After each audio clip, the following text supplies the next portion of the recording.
Assalamualaikum warahmatullahi wabarakatuh.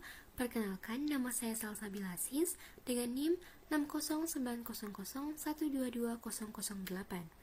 Pada video kali ini, saya akan menjelaskan materi yang berjudul Model dan Kerangka Kerja Manajemen Pengetahuan, khususnya pada bagian model Sechi.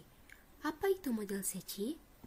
Jadi, model Sechi yang dikembangkan oleh Ikujiro Nonaka dan Hirotaka Takeuchi merupakan teori yang menjelaskan proses penciptaan pengetahuan dalam organisasi.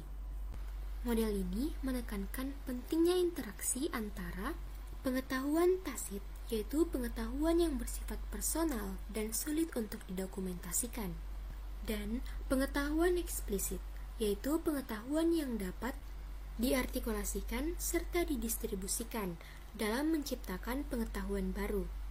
Menurut Nonaka dan Takeuchi, tahun 1995, pengetahuan bersifat dinamis dan dapat mengalami transformasi antara bentuk tacit dan eksplisit. Salah satu kontribusi terbesar dari teori ini adalah konsep spiral pengetahuan atau Nonaka's Spiral of Knowledge yang menjadi dasar pembentukan pengetahuan dalam organisasi. Proses dalam spiral pengetahuan Nonaka diilustrasikan melalui 4 tahap yang membentuk siklus penciptaan pengetahuan secara sistematis. Yang pertama ialah sosialisasi. Tahap ini melibatkan transfer pengetahuan tacit dari satu individu ke individu lain melalui interaksi langsung, seperti diskusi informal atau kerja bersama. Pengetahuan yang ditransfer tetap dalam bentuk tacit dan diperoleh melalui pengalaman bersama. Yang kedua ialah eksternalisasi. Pada tahap ini, pengetahuan tacit diubah menjadi pengetahuan eksplisit yang dapat didokumentasikan dan dibagikan. Proses ini sering melibatkan penggunaan metafora, analogi, atau model untuk mengartikulasikan pengetahuan yang sebelumnya tersembunyi. Yang ketiga ialah kombinasi. Tahap ini mengintegrasikan berbagai pengetahuan eksplisit yang telah dikumpulkan menjadi sistem pengetahuan yang lebih kompleks. Proses ini mencakup pengorganisasian, pengeditan, atau penggabungan informasi yang ada untuk menciptakan pengetahuan baru yang lebih sistematis. Yang keempat ialah internalisasi. Tahap akhir ini melibatkan pengambilan pengetahuan eksplisit yang telah didokumentasikan dan menginternalisasikannya sebagai pengetahuan tacit dalam diri individu melalui praktik dan pengalaman langsung. Proses ini mirip dengan konsep learning by doing, di mana individu menerapkan pengetahuan baru dalam konteks praktis, sehingga menjadi bagian dari keterampilan dan pemahaman pribadi mereka. Dengan memahami dan menerapkan keempat tahap dalam model Sechi, organisasi dapat menciptakan lingkungan yang kondusif untuk pertukaran pengetahuan, sehingga mendorong inovasi dan peningkatan kinerja organisasi secara keseluruhan. Selanjutnya, materi mengenai Knowledge Management Mercury Model. Apa sih Knowledge Management Mercury ini? Jadi, Knowledge Management Mercury Model adalah kerangka kerja yang dirancang untuk membantu organisasi mengelola pengetahuan secara efektif. Model ini menekankan sifat pengetahuan yang dinamis, fleksibel, dan juga unik. Selanjutnya, fungsi dari model Knowledge Management Mercury, yaitu sebagai panduan bagi organisasi untuk merencanakan, menyebarkan, dan memanfaatkan pengetahuan secara optimal. Model ini juga menggabungkan elemen manusia, proses, dan teknologi dengan fokus pada interaksi dan keberlanjutan untuk mendukung pencapaian tujuan yang lebih strategis, operasional, dan juga inovasi. Selanjutnya, elemen dalam penataan manajemen pengetahuan. Yang pertama ada people atau manusia. Manusia adalah pusat dari Mercury Model karena mencakup semua aktor dalam organisasi organisasi, mulai dari bos, manajer senior, maupun manajer junior. Aspeknya meliputi keterampilan dan kompetensi, kolaborasi, dan juga budaya organisasi. Yang kedua, elemen dalam penataan manajemen pengetahuan yaitu proses. Ini adalah langkah-langkah sistematis untuk menangkap, menyimpan, mendistribusikan, dan memanfaatkan pengetahuan. Komponen utamanya meliputi penangkapan pengetahuan, pengelolaan pengetahuan, dan distribusi pengetahuan. Selanjutnya yaitu teknologi. Ini berfungsi sebagai penggerak utama dalam implementasi manajemen pengetahuan. Teknologi memungkinkan organisasi untuk menangkap, menyimpan, dan menyebarluaskan pengetahuan dengan cepat dan efisien.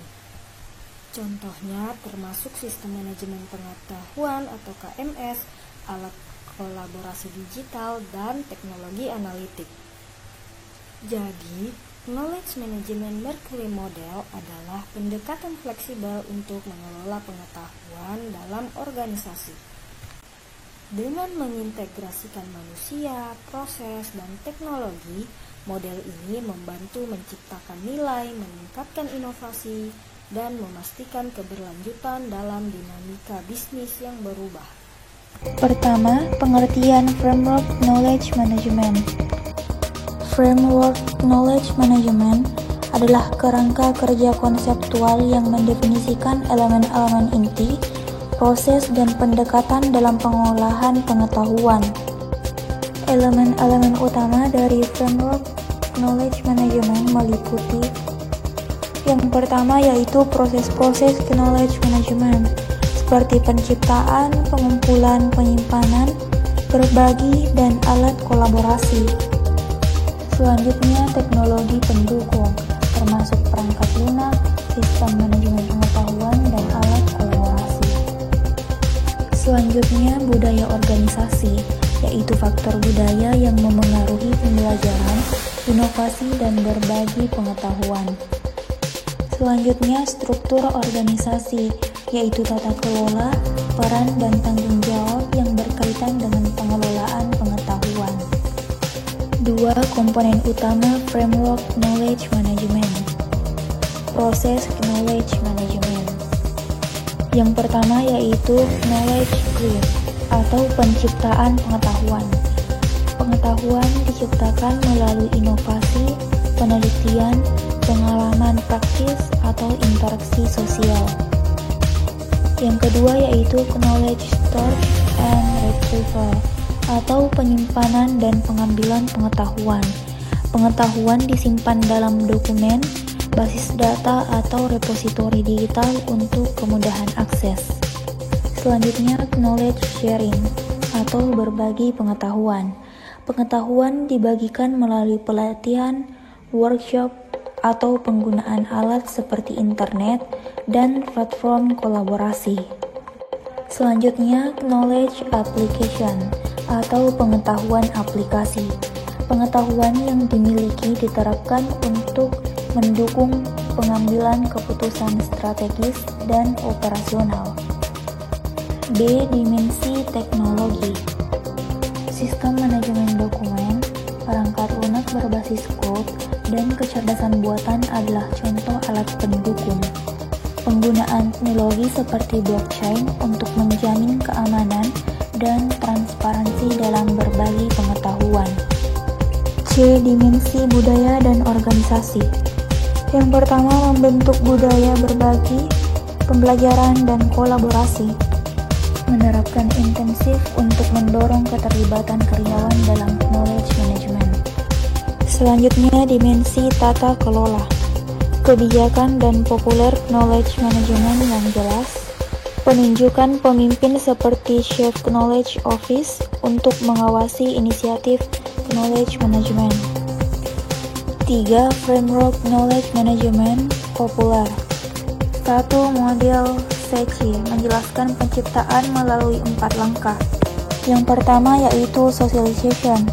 Pengetahuan tacit dibagikan melalui interaksi langsung. Yang kedua, externalization, yaitu pengetahuan tacit dibuat menjadi eksplisit. Selanjutnya, combination, yaitu pengetahuan eksplisit dikombinasikan untuk menciptakan pengetahuan baru. Selanjutnya, internalization, yaitu pengetahuan eksplisit diterapkan menjadi tacit. 2. Weak knowledge management framework menekankan 4 aspek utama: pembangunan pengetahuan, penyimpanan pengetahuan, penyebaran pengetahuan, dan penggunaan pengetahuan. 3. American Productivity and Quality Center mencakup 5 pilar. Yang pertama, strategi knowledge management. Yang kedua, teknologi knowledge management. Yang ketiga, budaya knowledge management.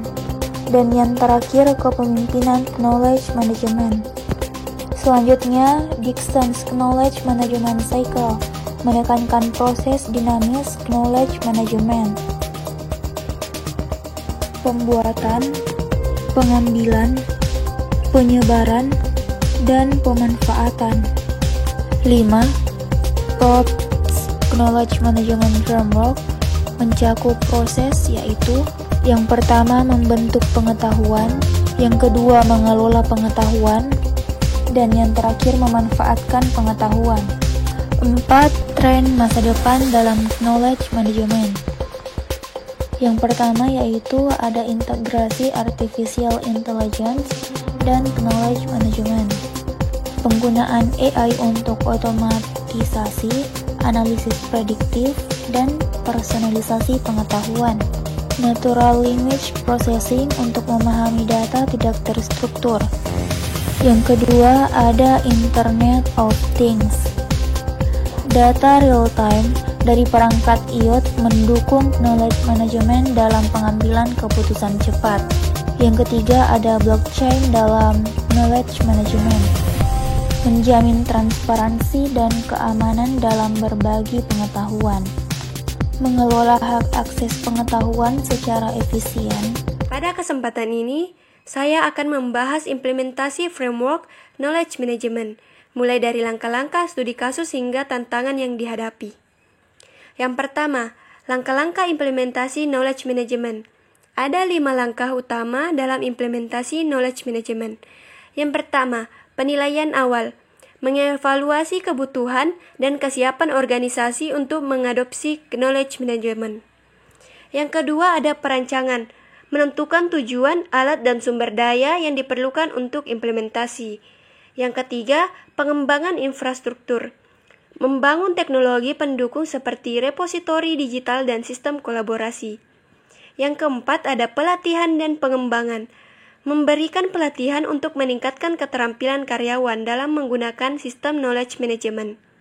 Dan yang kelima, monitoring dan evaluasi, mengukur keberhasilan implementasi penggunaan Key Performance Indicator atau KPI.